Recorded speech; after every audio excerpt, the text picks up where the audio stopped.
চন্দ্রদেব, যিনি আমাদের আকাশে প্রতিদিন উজ্জ্বল হয়ে ওঠেন, যিনি সৌম্য বা শীতল দেবতা হিসেবেও পরিচিত, তিনি তার সৌন্দর্য এবং নরম আলো দিয়ে পৃথিবীকে আলোকিত করেন।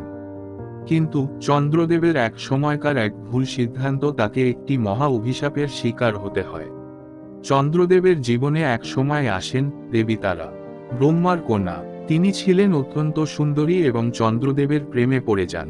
একদিন চন্দ্রদেবের মনও তার প্রতি আকৃষ্ট হয় এবং তারা একে অপরের প্রেমে মগ্ন হন। কিন্তু এই প্রেমের কাহিনীতে এক গভীর বিপদ ছিল। দেবী তারার স্বামী ছিলেন বৃহস্পতি, যিনি ছিলেন জ্যোতিষশাস্ত্রের গুরু এবং দেবতাদের প্রধান পুরোহিত। বৃহস্পতি জানতেন না যে তার স্ত্রীর মনে অন্য একজন দেবতার প্রতি প্রেম জেগেছে। যখন তিনি জানতে পারলেন চন্দ্রদেবের সঙ্গে তারার সম্পর্কের কথা, তখন তার হৃদয়ে এক গভীর ক্ষোভ জমে উঠল। বৃহস্পতি অত্যন্ত ক্রুদ্ধ হয়ে চন্দ্রদেবকে অভিশাপ দিলেন। তিনি বললেন, তুমি আমার স্ত্রীর সঙ্গে সম্পর্ক স্থাপন করেছ, এজন্য তুমি চিরকাল আকাশে হারিয়ে যাবে এবং পৃথিবীর ওপর তোমার আলো কমে যাবে। চন্দ্রদেব অবাক হয়ে যান, কিন্তু তবুও অপমানিত হয়েও তিনি চুপ করে থাকেন। বৃহস্পতির অভিশাপের পর চন্দ্রদেবের সৌন্দর্য এবং আলোকিত মুখ ম্লান হতে শুরু করে। তার উজ্জ্বলতা ধীরে ধীরে কমতে থাকে। দিন দিন তার সৌন্দর্য কমে যেতে থাকে এবং তিনি যেন সমস্ত দিক থেকে দূরে সরে যেতে থাকেন। চন্দ্রদেবের এই দুর্দশা দেখে দেবতারা দুঃখিত হন। একদিন চন্দ্রদেব শিবের কাছে যান।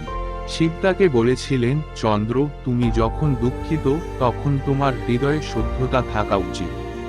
বৃহস্পতির অভিশাপ তোমার জীবনে একটা মন্দ কাজ করেছে, তবে তুমি যদি নিজের ভুল বুঝে মেনে নাও এবং সঠিক পথে চলো, তবে তোমার মঙ্গল হবে।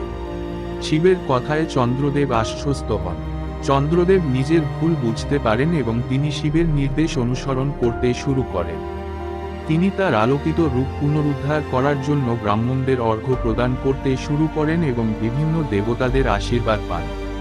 ধীরে ধীরে তার আলোকিত মুখ ফিরে আসে এবং চন্দ্রদেব আবার আকাশে উজ্জ্বল হয়ে ওঠে।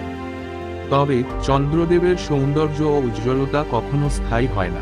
তার সৌন্দর্য বারবার বাড়ে এবং কমে, যা চন্দ্রের প্রতি বৃহস্পতির অভিশাপের ফল।